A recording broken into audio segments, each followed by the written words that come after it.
contact the household at 12 months, but it's really not a formal situation where they are going to reaffirm eligibility. They really just are required to contact the household. But really the household doesn't have to be recertified again until 24 months. So the requirement for sort of any certification period for any household is that the county welfare department in setting up the certification period, they're going to base the length of the certification on how stable the household circumstances seem and how predictable they are. So for a household to get that 24-month cert, an elderly disabled household in which all adult members are elderly disabled, there's sort of an assumption that everything's going to be sort of status quo and there won't be a lot of changes in circumstances with that household. I also want to note that household can contain children as well. There's been some miscommunication about that in the past, and when you have this situation where all the adult members are elderly disabled, that's really what qualifies the household for a 24-month cert. Okay, next slide.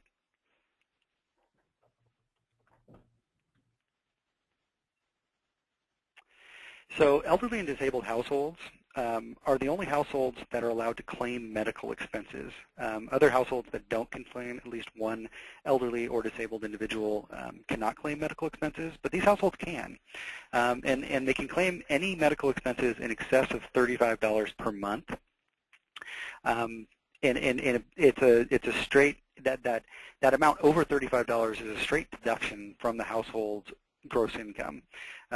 So it can definitely help the household get more benefits.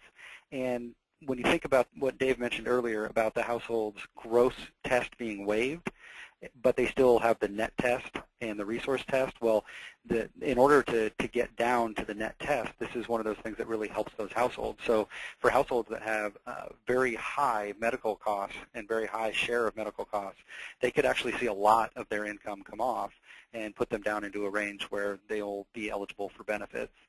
And as with any verification that's required, you're gonna have a requirement of the county to help secure that verification. So counties are required to help individuals get documentary evidence that they do indeed have those medical expenses. And this can you go to the next slide, please?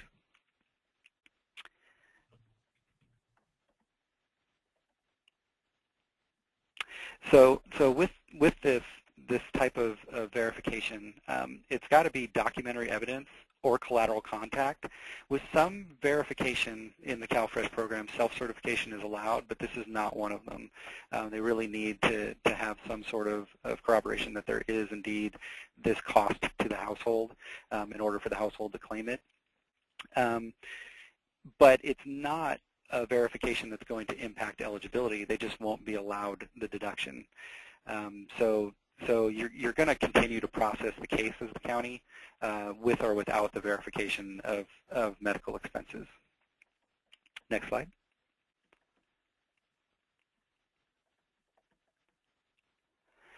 So allowable medical expenses either have to be some kind of medical expense that was incurred in the month of application, or ongoing medical expenses that are reasonably anticipated to continue in order to be allowed. And there's a lot of options for households on how to deal with those one-time medical costs or fluctuating medical costs or recurring medical costs.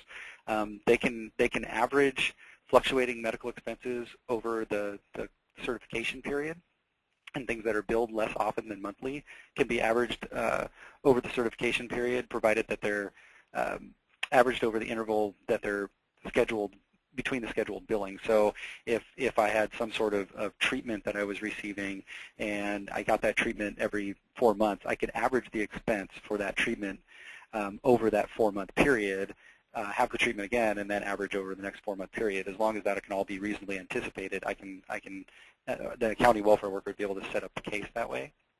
Okay, next slide.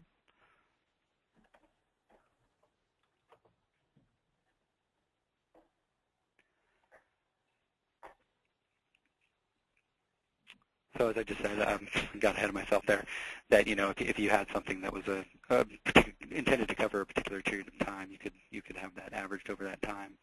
And then with one-time expenses, say there was a large output of an expense, and you certainly it might not be beneficial to the client to the household to only consider that for 1 month's time. That can be averaged over the entire certification period or the remaining months, depending on when it occurred. And then there's some, because of the 24-month cert period, there's some particulars to that too, where the household could elect to have it averaged over the first 12 months, over the whole 24 months. If it happened in the last 12 months, it could be averaged over the remaining months. So there's kind of some options for what's best for the household when it comes to averaging that expense in order for them to receive the most benefits possible over their certification period, in order to get the most help with purchasing food that we can give them. Next slide.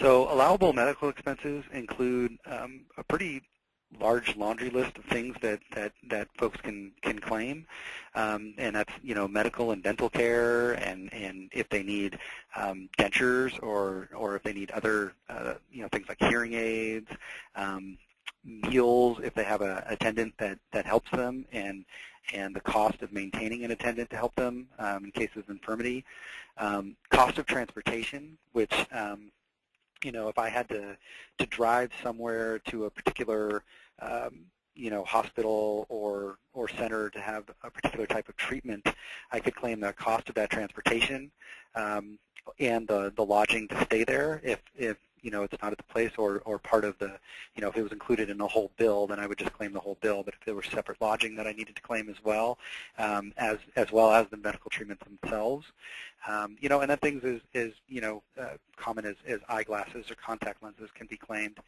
And one other one that I want to point out, service animal expenses. So if I have to have if I'm an individual who's sight impaired or blind, I can claim the cost of keeping my working dog so that I can buy pet food, and which is you're not allowed to purchase the pet food with your CalFresh benefits, but you can at least claim the cost of the food itself to take off of your income to help you get more CalFresh benefits.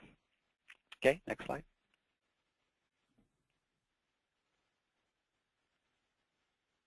Okay, I'm going to turn it back over to Dave now to talk about modified categorical eligibility. Okay, this was mentioned as one of the particular issues that was of interest to folks. This is a relatively new, couple years old program in California based on some federal options. We're in the process of tweaking it as we go, so I'll be getting into those kind of details a little bit later. Well, actually, I probably will on this slide, but basically, we talked about the standards set by FNS in terms of eligibility standards.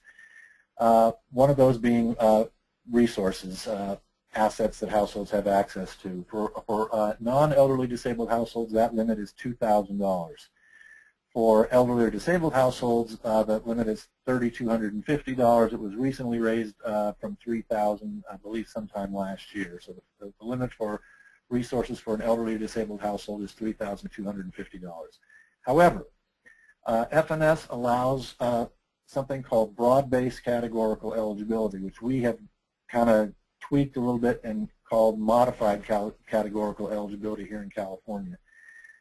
That allows the resource limit to be waived for any household who is provided with a TANF-funded service that's funded under TANF, which is a Temporary Assistance for Needy Families program. All households who receive TANF or general assistance are considered categorically eligible. If they meet the standards for the other programs' eligibility standards, they meet those standards for CalFresh also, for things like resources and several other things. For households who do not receive a cash benefit from TANF, this broad-based categorical eligibility feature that's offered by USDA allows a household to be given a non-cash service if they meet certain standards for that non-cash service. If they do meet those standards and they're given this non-cash service, they can actually have their eligibility determined without looking at their resources at all. So what we had done in California, and this came as a result, I think, Stephanie, we might want to go to the next slide. I think I've got some detail there.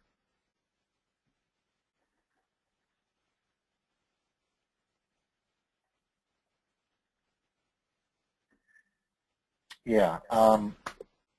In California, to be eligible for the TANF-funded service, and what we use in California is what's called the Pub 275, Publication 275. It's a family planning brochure that can be given to anyone, even if they're 90 years old, because they have family members they can talk to. It's considered the concept of family planning and two-parent families as being supportive of the entire community. So handing a elderly person who's not going to be having babies or anything still qualifies them for this program.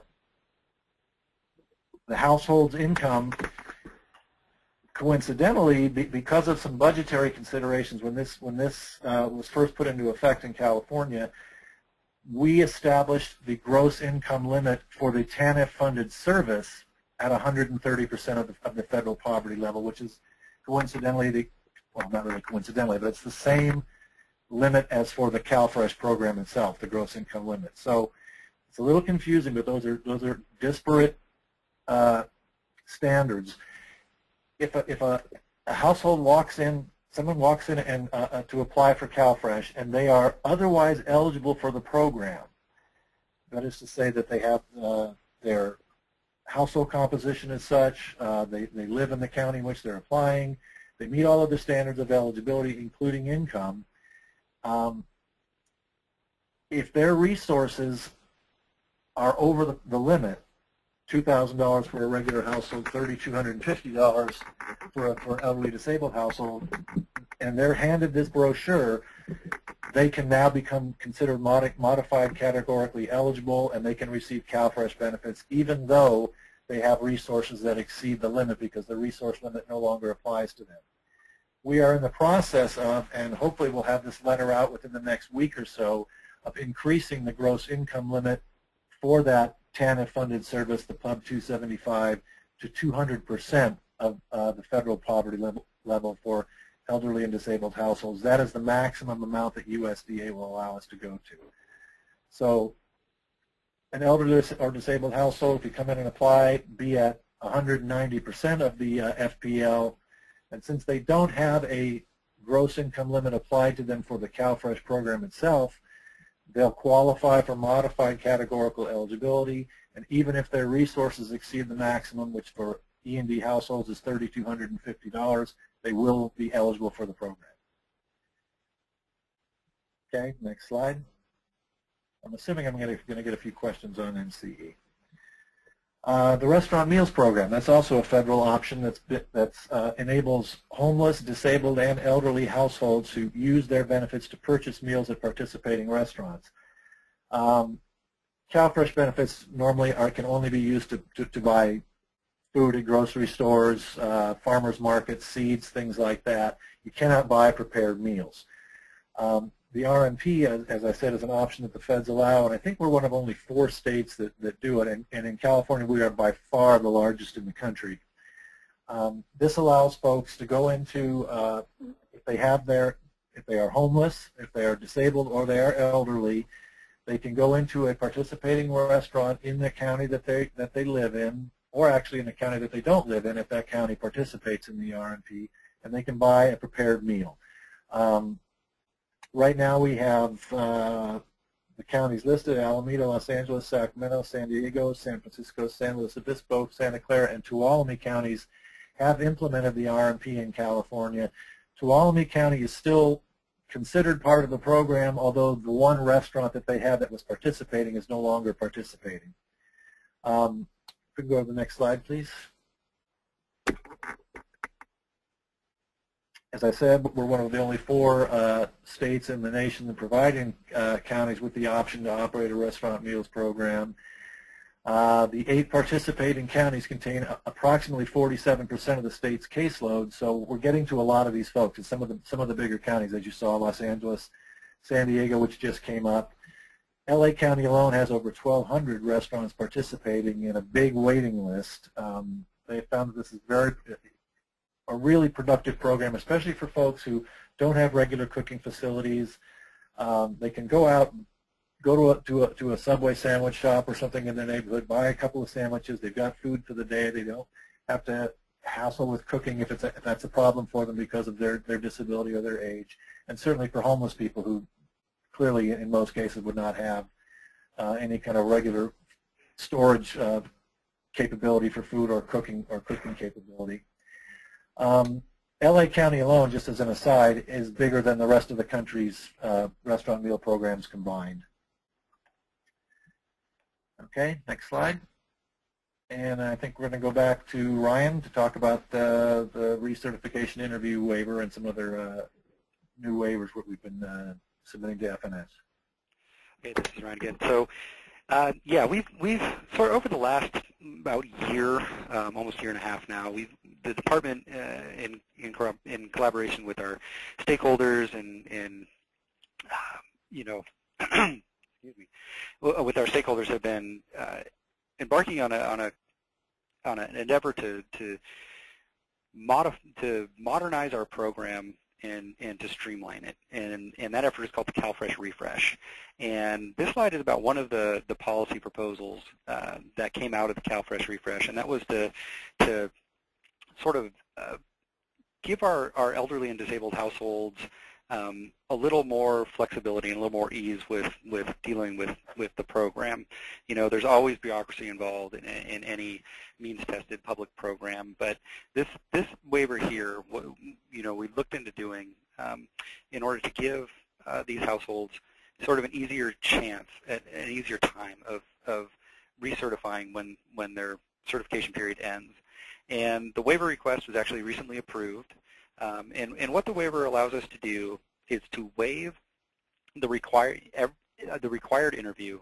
Every household must have an interview at the time of recertification. But this allows us to waive the interview when we're dealing with a non-assistance CalFresh household in which all adult members are elderly or disabled, has no earned income, and there's no real questionable information included in the recertification application. Then we would be able to waive that interview, which would allow the county, if they got the application from the household and they got any verifications for things that changed along with the application, and they were going to recertify the household, they'd be able to do that without really speaking to the household. So that'll save some time and some effort on both the household's time, the household part, and the county's part.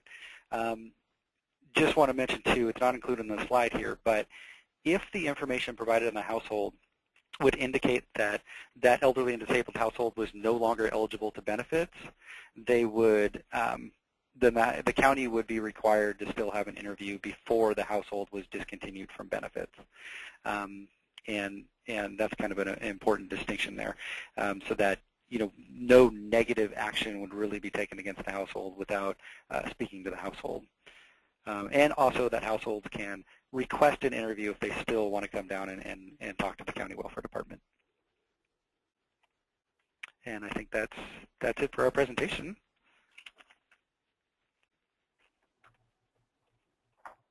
All right, thank you, Ryan and David. This is Liliana.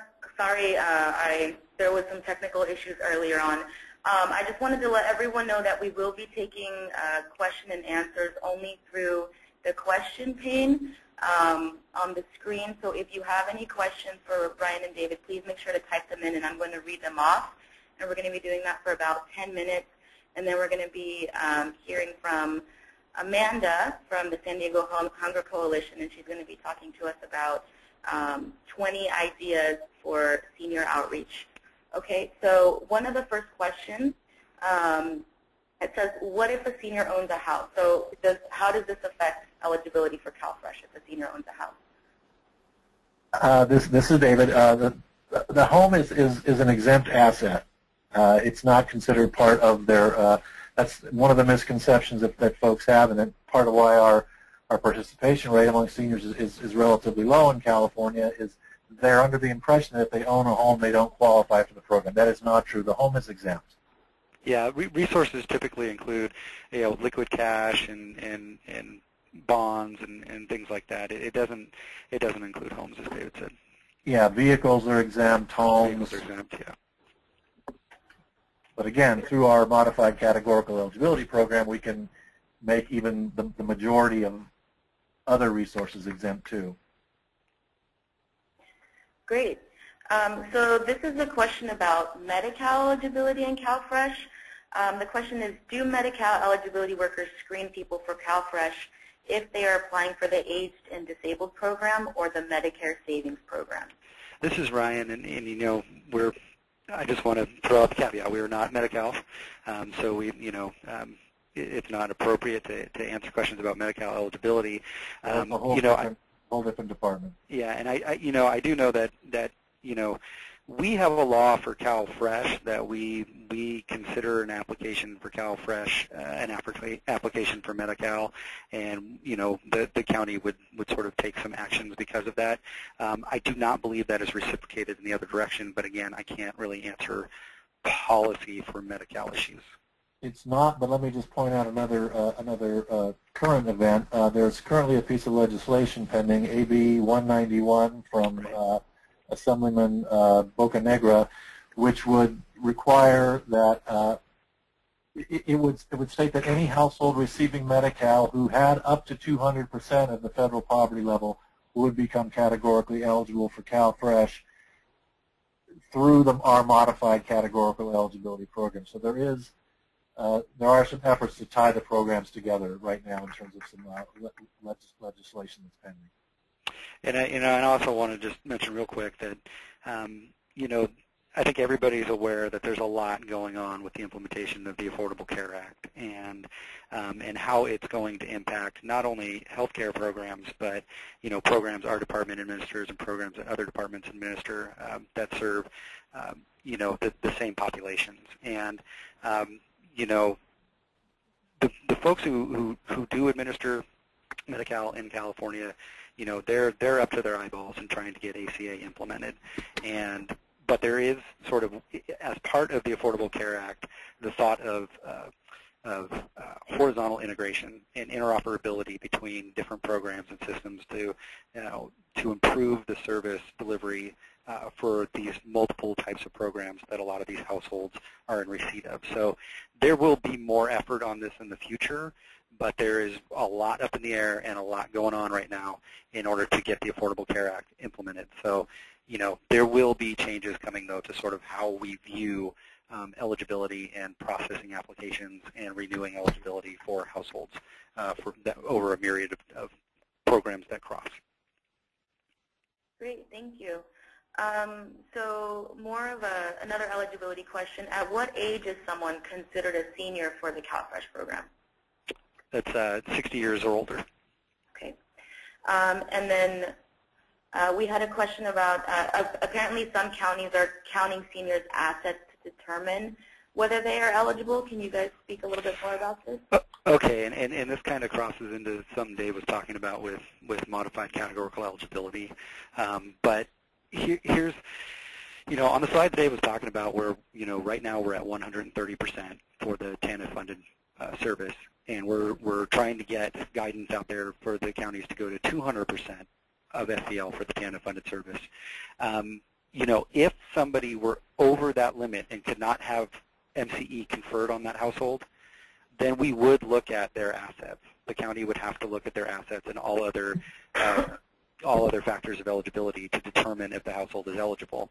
And even after we go to 200%, if a elderly and disabled household were to walk through the CWD doors or file online or just get an application to the county, any way they did it, and they were over 200% gross income, FPL for gross income, the county would still be required to process them under normal eligibility guidelines. So they would be looking at their resources, and they'd be looking at to see if they meet the net income test after all deductions, including medical expenses. So even though they don't have a gross income test for the program for the CalFresh program itself, they are subject to all the other conditions of eligibility. So there are certain circumstances in which that $3,250 resource limit does apply to elderly and disabled households. But that should be the only time it is applied. If they have qualified for the modified categorical eligibility program, then they should have resources waived. Resources don't matter. So if you find that that's happening, and think it's being applied erroneously, please let us know. Great. And as I said, it's kind of new territory for the counties too. This has been kind of a confusing implementation of this broad-based categorical eligibility. So we know there's been some bumps in the road. We've sent out 3 all-county letters. The most recent one was sent in November of last year. We've got another one, as I said, hopefully going out next week that will shed a lot more light on the issue. Thank you. So a question about household composition. It says, must members be related or can non-related members be included? You want me to take that one, Dave? Yeah, the household comp for our program really is pretty different from a lot of other means-tested public assistance programs out there. It's anybody that purchases and prepares together. They don't have to have any relation to each other at all. They don't even have to like each other. But if they purchase and prepare together, then they are considered part of the purchase and prepare household, and that would be the household that it would be applying for, and if otherwise eligible, receiving CalFresh benefits. Thank you. And so something about RMP. How is RMP initiated? Is it through county social services? Correct. The county has to, well, normally it's actually done through the County Board of Supervisors, where they make the decision that they want to do it. It can come from a variety of different sources. The California Restaurant Association was very instrumental in getting San Diego County up and running. They had to go to the board and get a proposal to the Board of Supervisors. I'm not sure how the process works in every county, but yeah, the county contacts, they decide that they want to pursue it. They send a proposal into us at CDSS, which we then make sure has all the T's crossed and the I's dotted, and then restaurants themselves have to be certified as participating through the USDA. Just like any other retailer gets certified or authorized to participate in the CalFresh program. That's done through the feds, not through us.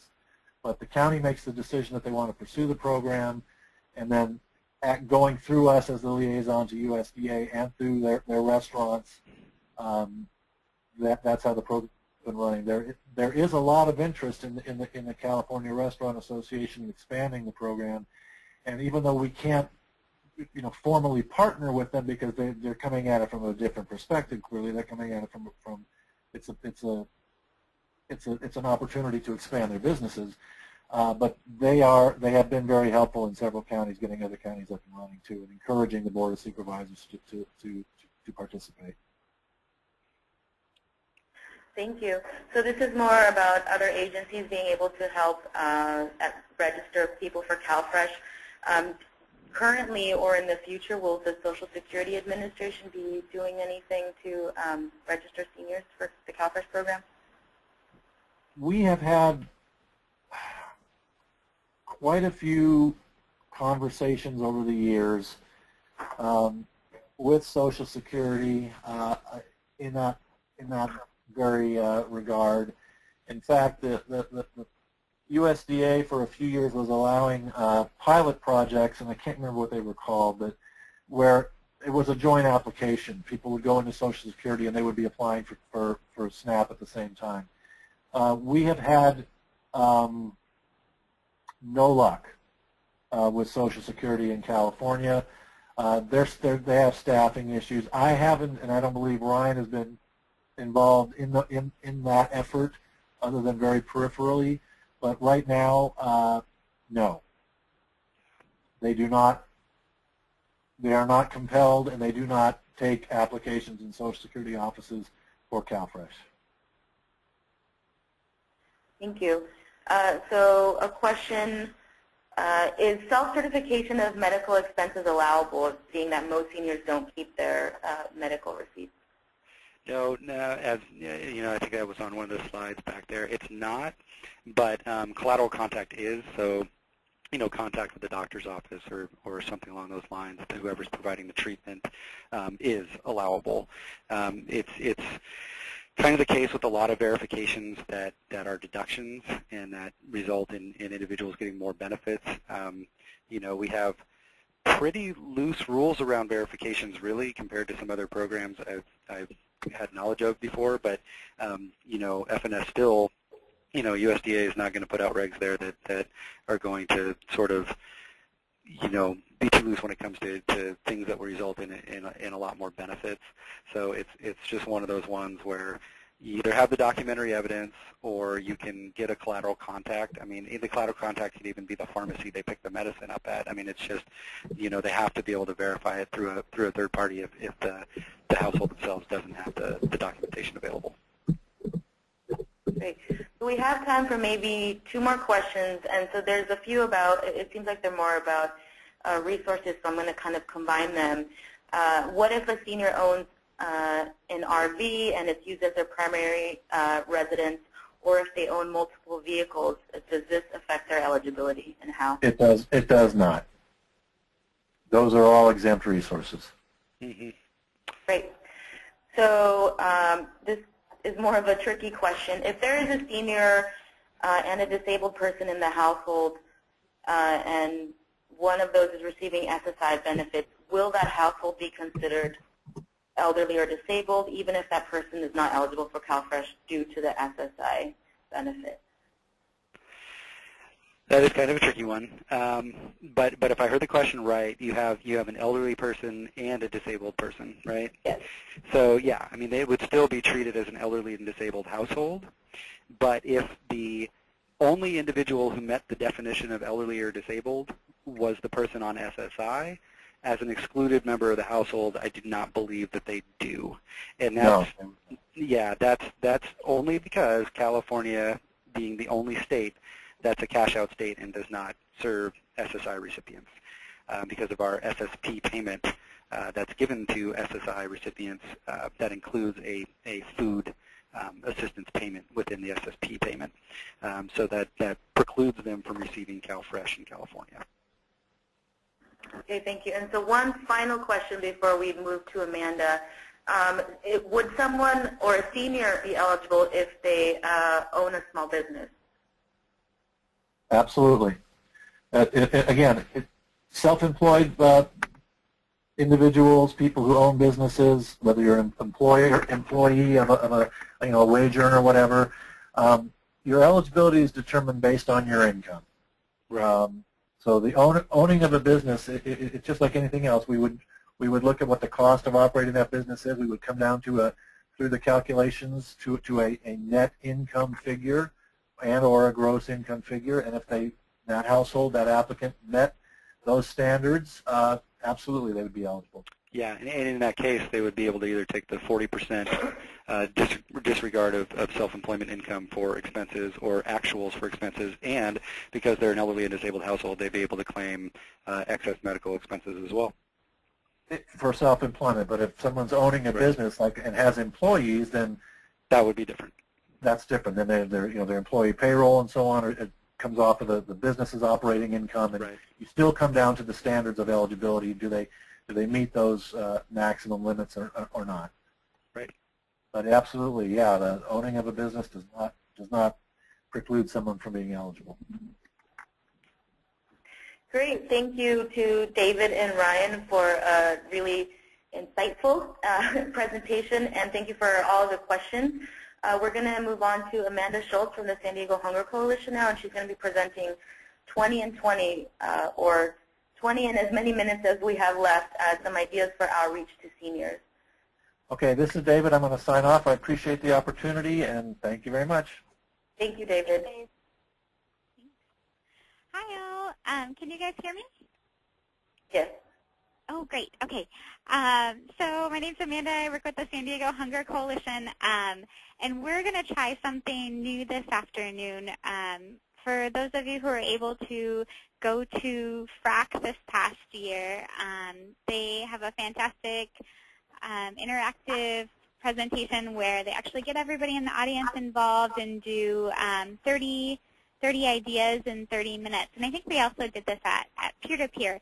So we thought we'd take the same concept and apply it to senior outreach strategies and just hear from everybody that's on the line today about some of the great opportunities that you've had to do outreach. What are some of the best practices that you've kind of accrued over the last years, and what are things that you think would be helpful to share with some of your partners across the state? So I think the way that we have planned on doing this is we're going to ask people to type in their outreach strategy ideas, and then as you type them in, I'm going to share those with the larger group. And then we're also going to take all of those ideas and type them up and send them out. Does anybody want to be the brave soul that gets started and share some of their outreach strategies with seniors?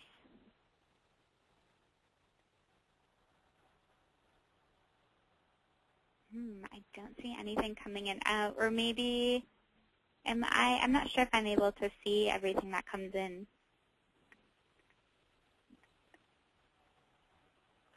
I can see them, Amanda. Are they popping up on your screen? No. Okay. Oh, wow. So we have a few. So Heidi McHugh says, attend senior lunches on a regular basis. Amy Lopez, attend brown bag programs. CalFresh bingo coming out of Alameda County, or going to the senior centers and doing outreach from Diana Cepeda. Keep them coming, guys.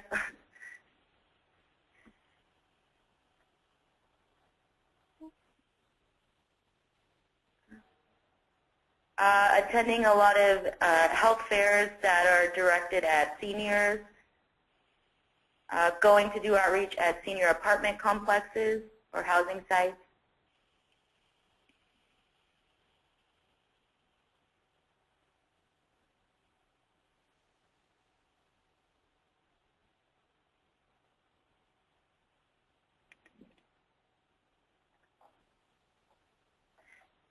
Possibly organizing trips to the farmers markets that accept CalFresh for seniors.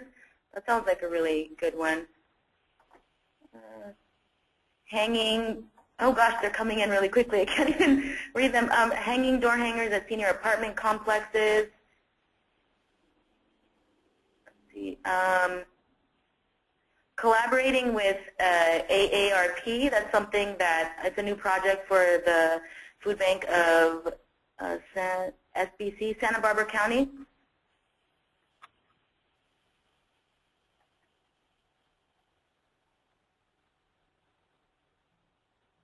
In the chat box, we have a couple other outreach at stores, community outreach in churches.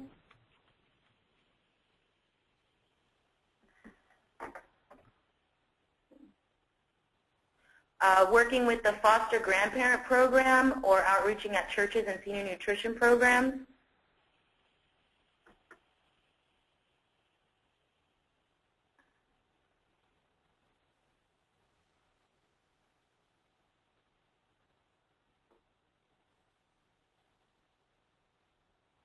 Oh, is this the chat? So the AAA are encouraged to promote CalFresh? Yes, you got it. Oh, great. Awesome. There were also, I'm not sure how many of you received this, but on the listserv we sent out some ideas too, that there was a great project in Vermont where they trained the early first responders. So individuals who a lot of times for seniors, if they call, if there's a fall, an early first responder will go out to the house and they can be trained in looking for food insecure situations and providing CalFresh information. Wow, that sounds great. And just to add on to that, here in San Francisco, we're actually piloting, it's the Golden State Advantage program, and so that's where seniors receiving CalFresh who are also going to congregate feeding sites. So if they're going to, you know, a site that's serving them breakfast, lunch, or dinner, and they have the option of giving a donation, and perhaps that option is something that's making them not go eat because they don't have the money, they can actually use their CalFresh benefits to give the $1 or $2 to purchase that hot meal at their senior site. Oh, great. We also just got a couple more from people saying that attending weekly luncheons to give visual presentations, like what does $16 really get you, goes a long way. And we have some partners here in San Diego that do that as well, that bring out bags of food or pictures of what $16 gets. Let's see. Oh, we do have a question if someone wants to write more about how to play CalFresh bingo. There's some interest.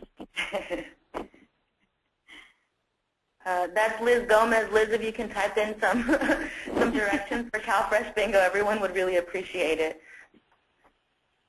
If you wanted to email them to me too, I could just send them out. Let's see. Something that I heard that sounded like a good idea was for people who are going to congregate lunch sites for seniors. Maybe that's more of a social situation for seniors. But if you have a projection or a projector and you can project a slideshow up on the wall that dispels myths, that seem to go over well. So people could, it's just kind of there in the background and people can look at it and read it, but they're not necessarily, it's not necessarily interfering with their social time. That seemed to be working well. Oh, great. And we also got a question, too, from someone asking if anybody does door-to-door senior outreach and if they could share some of their best strategies for doing that. I know there have been some Meals on Wheels collaborations that the meal providers are able to bring CalFresh outreach materials with them to deliver meals to seniors, but if anybody else has other ideas, too, it sounds like lots of people would love to hear about that. And then Liz just responded saying that that we can email her and she'll send out the bingo template. So maybe, Liz, you could send that template to Stephanie and she could send it out. Specifically, people want to know more about door-to-door CalFresh outreach at senior apartment complexes.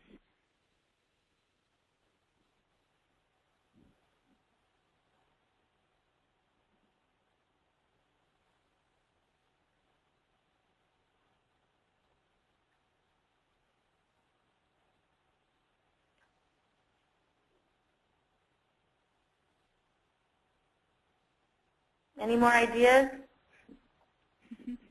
We're probably close to 20. We maybe are over 20, I think. Another one came up on my chat that says, I go to church in the morning once a month for homeless outreach. We put a table out and do outreach. For a lot of senior homeless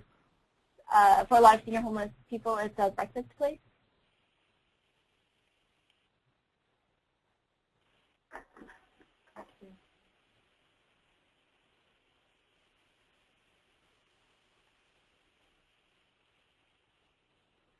We also just got another senior outreach strategy of doing outreach at the senior commodity food program distribution.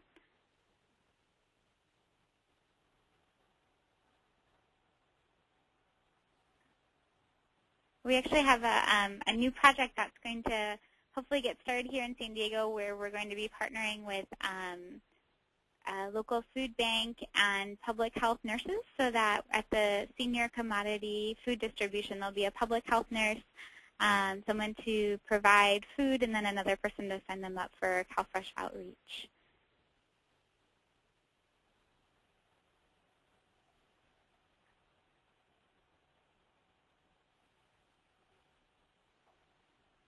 Does anybody have any strategies that they'd like to share about engaging seniors?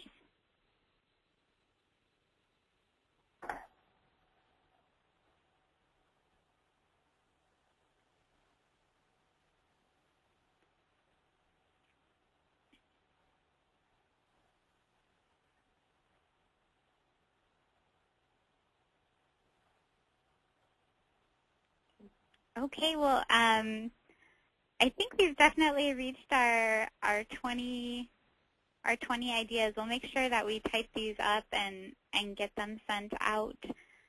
Thank you guys for sharing all of your strategies, and hopefully this has been a helpful practice. I don't think that we've ever done this virtually before. So, At this point, I guess I'll turn it back over to Stephanie. Liliana, did you want to wrap this up? Just thank you to Amanda for the idea, and thank you to everyone who posted some of their great outreach strategies. It's a lot of good stuff to think about and to try to implement in their own programming. And again, thank you to David and Ryan for the presentation. And just a reminder that all of this is going to be posted online. The webinar was recorded, and we do have a few scribes that were going over all the questions and the suggestions for outreach. So it's going to be all available online sometime soon. Thank you to Stephanie for that. So with that, I'll just say have a really good, hopefully sunny weekend, and thank you for attending. Bye.